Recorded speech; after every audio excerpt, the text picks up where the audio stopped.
Problem 16. Penny buys $100 of stock in each of 3 companies: Alabama almonds, Boston beans, and California cauliflower. After 1 year, AA was up 20%, BB was down 25%, and CC unchanged. In the second year, AA was down 20% from the previous year.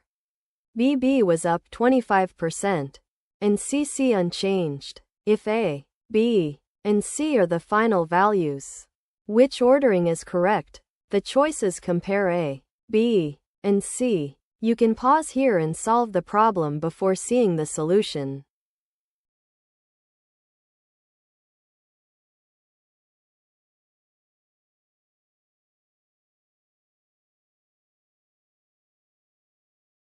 Apply each year's change.